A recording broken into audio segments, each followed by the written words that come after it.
Dans une prison fédérale du Colorado, Ray observe les gardiens tout en brûlant une page de sa Bible et en utilisant les cendres pour dessiner sur le mur. À ce moment-là, son compagnon de cellule l'informe qu'un prisonnier prévoit d'attaquer Ray dans la cour le lendemain. Lorsque le moment arrive, Ray attaque en premier et maîtrise rapidement deux autres prisonniers, se battant comme un professionnel et les blessant gravement au passage. Les gardiens capturent immédiatement Ray et le conduisent à l'isolement, où il est autorisé à garder sa Bible. Au fil des jours, Ray étudie les routines des gardiens, comme leur pause cigarette et l'utilisation d'un verrou à code. Ray commence également à faire de petites boules avec du papier toilette et de l'eau, qu'il cache à l'intérieur du tube de papier toilette. Lorsqu'on lui apporte son déjeuner, il extrait une feuille de plastique transparent d'un carton de lait. Un après-midi, Ray demande l'heure à un gardien, puis il commence à compter lui-même. Dehors, une femme mystérieuse quitte une voiture sur le parking de la prison et, en s'éloignant, elle utilise une télécommande pour la faire exploser. Tous les gardiens courent pour évacuer les prisonniers, seulement pour découvrir que Ray s'est échappé.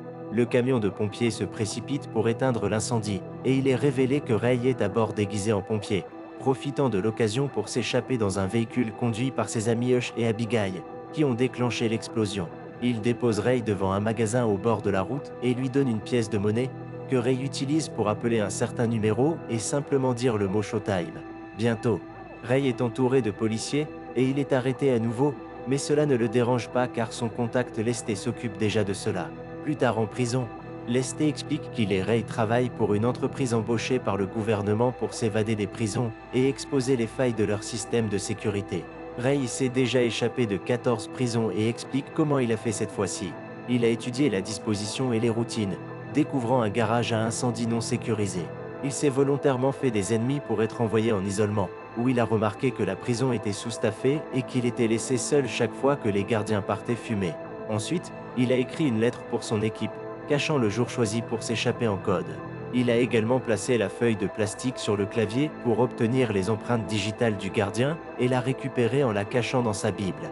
La feuille lui a donné les 4 chiffres, donc pour deviner la séquence, il a utilisé les boules de papier sur l'ouverture de la porte pour l'empêcher de se verrouiller correctement, et lorsqu'il n'y avait pas de gardien autour, il sortait sa main pour tester les combinaisons jusqu'à ce que cela fonctionne.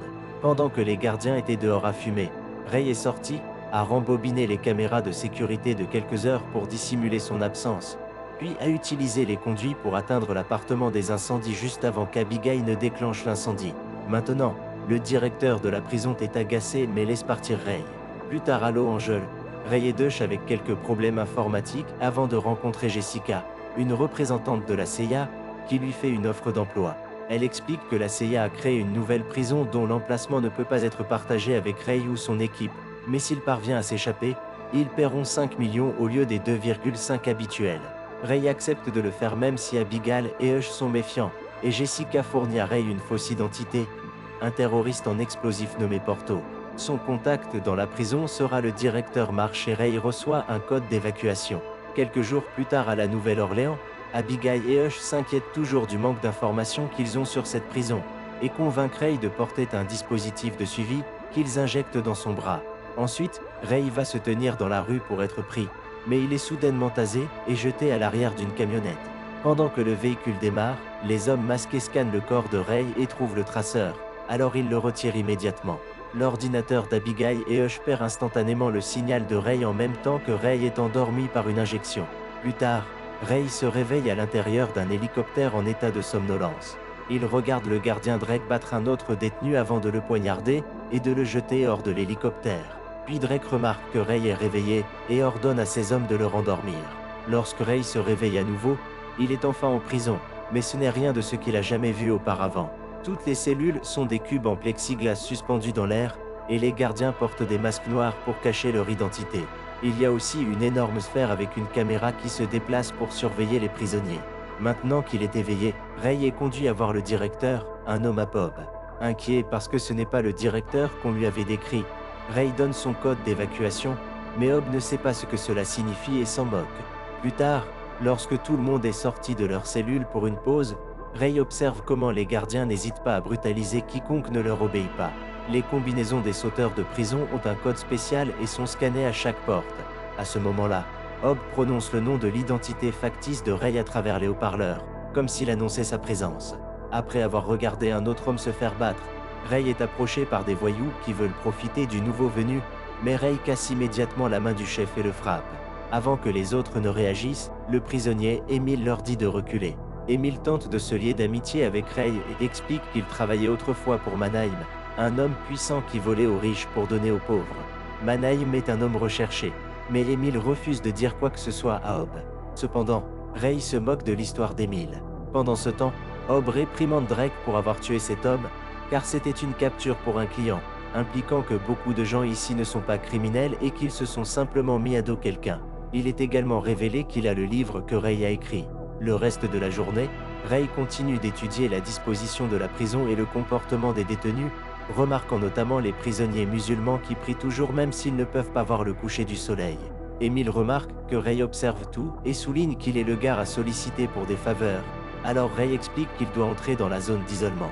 Désireux d'aider, Emile le frappe immédiatement et le fait tomber, mais lorsque Ray riposte, Emile rit simplement.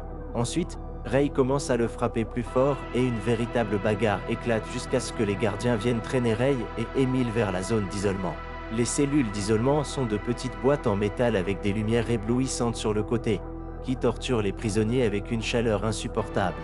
Ray fait de son mieux pour résister à la souffrance et inspecte la boîte pour y trouver quelque chose qu'il peut utiliser pour s'échapper. Quelques jours plus tard, le docteur Kyrie vient vérifier la santé de Ray et Ray tente d'obtenir des informations de lui, mais Kyrie ne dit rien. En sortant, Kyrie est approché par Drake qui exige de savoir ce dont ils ont parlé. Kyrie ment, ce qui indique à Ray qu'il a peut-être une conscience après tout. Ensuite, Emile et Ray sont renvoyés dans la zone commune, où Ray commence à faire un dessin sur la table tout en expliquant à Emile qu'il aura besoin d'un morceau de métal, promettant de faire sortir Emile aussi s'il l'aide. Ensuite, Emile demande à parler à Hob et fait semblant de confesser enfin l'emplacement de Mannheim. Il demande du papier pour dessiner une carte, seulement pour faire un dessin très impoli à la place. Hob furieux fait tenir ses hommes Emile pour le soumettre à la torture de la noyade, et après avoir enduré beaucoup de douleur, Emile profite de l'occasion pour voler une plaque d'égout en métal. Plus tard dans la zone commune, Emile donne la plaque à Ray, qui lui révèle sa véritable identité et comment il est arrivé là. Ayant observé la disposition, Ray devine que cette prison a été construite sous terre et qu'il y a quelque chose sous la trappe qui devrait lui permettre de s'échapper. Puisque l'endroit est souterrain, il y a de l'humidité dans l'air qui a fait rouiller les rivets en acier. Donc Ray appliquera du dentifrice et chauffera avec la plaque en métal pour faire craquer les rivets. D'abord, ils doivent être renvoyés à l'isolement. Alors Emile s'approche de Javed et commence une bagarre en insultant sa mère. Le groupe musulman de Javed vient à sa défense et après avoir caché du pain dans ses vêtements, Ray se joint à la bagarre, mais il n'arrive qu'à échanger quelques coups avant que les gardiens n'arrivent pour tout le monde avec des tasers. Une fois que tout le monde est de retour dans les boîtes chauffées, Ray commence à travailler sur les rivets tout en cachant ce qu'il fait avec son propre corps. Il est très difficile de travailler à cause de la chaleur et ses mains commencent à saigner. Alors chaque fois qu'il fait trop de bruit, Emile le cache en criant sa douleur. Finalement, Ray parvient à enlever tous les rivets et à couvrir la caméra de sécurité avec le pain avant de taper sur le mur pour donner un signal à Emile. À ce moment-là, Emile commence à pleurer et à crier comme un fou en allemand, attirant l'attention de tous les gardiens sur lui. Ray profite de l'occasion pour ouvrir enfin la trappe et commence à descendre une échelle jusqu'à ce qu'il atterrisse dans un couloir. La porte est verrouillée, alors il décide d'utiliser quelques tuyaux pour commencer à grimper, ne réalisant qu'il déchire accidentellement quelques câbles électriques et casse quelques tuyaux dans le processus. Ray continue jusqu'à ce qu'il trouve une autre trappe, qu'il ouvre pour découvrir la vérité choquante. Cette prison est à l'intérieur d'un pétrolier au milieu de l'océan. Soudain, il remarque quelques gardiens à proximité. Alors il se cache rapidement et retourne dans la trappe pour descendre. L'eau qui fuit le repousse et il finit par tomber, mais le couloir se remplit d'eau. Alors il atterrit en toute sécurité dans l'eau. Alors que les boîtes se remplissent lentement d'eau, une alarme se met à sonner et les gardiens se précipitent pour sortir les prisonniers de l'isolement. Ray nage aussi vite qu'il le peut et, après beaucoup d'efforts pour lutter contre la pression de l'eau sur les escaliers, il retourne dans sa boîte juste avant que les gardiens ne viennent le chercher. Pendant ce temps, Abigail et Euch informent Lesté que le paiement de Jessica a été gelé, mais Lesté leur dit qu'il a déjà parlé avec elle et que tout se passe bien. Après avoir maîtrisé l'eau, Hob trouve les rivets dans la boîte de Ray et commence à se méfier. Il passe un appel qui révèle que Lesté a été en contact avec lui tout le temps, et Lesté dit à Hob la véritable identité de Ray. Lesté lui demande de garder Ray pour toujours et demande ensuite à Hob des informations sur Mannheim, car les banques du monde entier veulent sa tête. Hob explique qu'Emile pourrait collaborer avec Ray, alors Lesté lui donne la permission de briser aussi Ray. Plus tard dans la soirée, Ray essaie de dormir, mais un gardien continue de taper sur son mur pour le maintenir éveillé, et il le bat au réveil. Cela se produit chaque jour, et le corps de Ray commence à s'affaiblir au point où il peut à peine bouger. Emile lui donne autant de discours d'encouragement que possible pour maintenir le moral de Ray, et Ray finit par partager son histoire. Il était d'autrefois procureur, et un criminel qu'il a envoyé en prison s'est échappé pour tuer sa famille par vengeance. Le dessin que Ray est en train de faire est le dernier souvenir de son enfant. Depuis lors, il veille à ce que les criminels n'échappent plus jamais. Au cours des jours suivants, Ray étudie la routine des gardiens pour trouver des habitudes utiles, commençant à leur attribuer des noms en les différenciant par leur silhouette. Pour commencer à élaborer un plan, il doit d'abord savoir où il se trouve, mais il n'y avait pas de repère quand il est sorti. Un jour, pendant le déjeuner, Emile poignarde discrètement Ray, qui est emmené au bureau de Kyrie pour des points de suture. Ray prétend soudainement qu'il a très mal et tombe, profitant de l'occasion pour voler quelque chose dans un plateau. Il rappelle également à Kyrie son serment, mais le médecin ignore toujours ses questions. Lorsque Ray retourne à la zone commune, Emile lui donne un stylo et des lunettes de prisonnier. Cachant ses mains sous la table, Ray construit un sextant qui devrait l'aider à déterminer où il se trouve en fonction des étoiles. Drake et Hob remarquent des mouvements étranges sur la caméra de sécurité, alors Hob demande à voir Ray. Heureusement, il cache l'outil avant d'être traîné vers une nouvelle section, où Hob lui dit qu'il connaît son identité et admet avoir utilisé son livre pour concevoir cette installation. Hob est prêt à le laisser là pour toujours, alors Ray ment et dit qu'il peut obtenir des informations sur Mannheim d'Emile. Ensuite, Ray est renvoyé à la zone commune et raconte à Emile le nouveau plan. Plus tard, tandis que Ray donne beaucoup d'informations erronées à Hob, Emile s'approche de Javed et lui donne le sextant, promettant de l'aider à s'échapper aussi s'il les aide. Ensuite, Javed contacte Hob et lui dit que les autres préparent une évasion. Alors Hob se précipite pour vérifier les caméras et remarque que Ray tape sur le mur de sa cellule. Reconnaissant le code Morse, il découvre un message sur un plan pour une émeute dans le bloc C pendant le transfert. Pendant ce temps, Kyrie envoie un courrier électronique codé pour demander de l'aide. Après que la plupart des gardiens aient été envoyés dans le bloc C, Javed déclenche une émeute dans la zone commune, qui devient rapidement un chaos absolu. Alors que Hob tente de faire changer rapidement ses hommes de zone, Ray, Emile et Javed se précipitent pour abattre les quelques gardiens autour d'eux et leur voler leurs armes. Les gardes entrants maîtrisent les prisonniers mais lancent également une bombe de gaz, permettant au trio de s'éclipser inaperçu. Ray explique qu'ils n'ont que 11 minutes pour rencontrer les secouristes, qui approchent en hélicoptère. Il se précipite à l'étage et ouvre une porte à coups de feu avant que Ray ne trouve une caméra de sécurité, mais comme les caméras sont connectées, Ray manipule celle-ci pour les désactiver toutes. À ce moment-là, Hob active le protocole de verrouillage, alors que le trio s'apprête à sortir, il trouve la sortie verrouillée. Le trio commence à errer à la recherche d'une autre sortie, et bientôt ils sont encerclés par des gardes qui ouvrent le feu. Ils ripostent immédiatement et abattent rapidement tous les hommes, mais Javed est blessé dans le processus.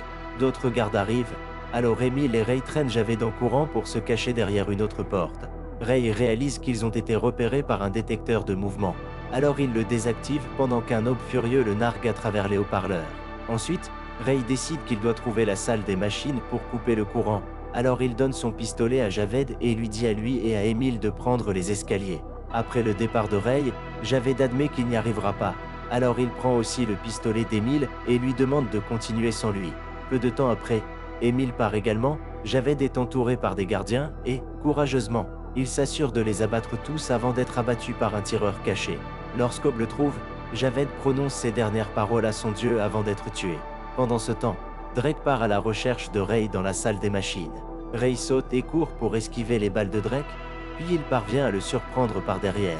Dans la lutte, Drake perd son arme, mais il sort un couteau et un combat à main nue s'ensuit. Après quelques échanges de coups, Drake étrangle Ray pendant quelques secondes avant de commencer à le frapper. Alors Ray saisit sa jambe pour le surpasser et relancer le combat. Les deux hommes volent quelques outils pour les utiliser comme armée. Après quelques échanges de coups, Ray pousse Drake dans les escaliers, le tuant. Ensuite, Ray se précipite vers le panneau de contrôle, assomme le technicien et éteint les générateurs du navire. Toutes les lumières s'éteignent dans le navire et les portes s'ouvrent, permettant à Emile de sortir. À ce moment-là, un hélicoptère ouvre le feu sur le navire avant d'atterrir sur le pont, où quelques hommes sortent pour commencer une fusillade avec les gardes. Emile se faufile en évitant les balles et parvient jusqu'à l'hélicoptère, où l'un des soldats a été abattu. Le pilote veut décoller, Mais Emile lui demande d'attendre Ray avant de prendre le contrôle d'une mitrailleuse pour rejoindre la bataille, tuant des dizaines de gardes en quelques secondes. Dans la salle des machines, Hope cherche Ray, qui se cache à l'intérieur d'un réservoir d'eau. À ce moment-là, les gardiens réactivent les systèmes du navire, alors Emile n'a pas d'autre choix que de partir avec ses hommes dans l'hélicoptère. Le réservoir de Ray commence à se remplir d'eau, mais avant qu'il ne puisse se noyer, le réservoir se vide automatiquement et expulse Ray dans l'océan. Il nage immédiatement à la surface et Emile lui lance une échelle, mais alors qu'il grimpe, Hope et les gardes ouvrent le feu sur eux. Emile donne à Ray un pistolet et ils ripostent tous deux jusqu'à ce qu'Emile soit blessé à l'épaule. Hope continue de rater sa cible mobile et Ray en profite pour tirer sur plusieurs réservoirs de pétrole, provoquant une grande explosion qui tue Hope. Quelques heures plus tard, l'hélicoptère dépose le duo sur la plage marocaine, où ils sont récupérés par Jessica. Il s'avère qu'Emile est Manaïm et Jessica est sa fille, donc elle a engagé Ray pour sortir son père de prison. Elle confirme également que Lesté est corrompu et la trahit aussi. Plus tard, Ray retrouve Abigail, qui a acquis des informations sur Lesté. On lui avait proposé d'être PDG du programme de prison si Ray ne parvenait pas à s'échapper. Maintenant, Lesté essaie de s'échapper, mais Hush l'attend dans sa voiture et le frappe rapidement. Lorsque Lesté se réveille, il découvre que la voiture est à l'intérieur d'une boîte sur le dessus d'un navire au milieu de l'océan.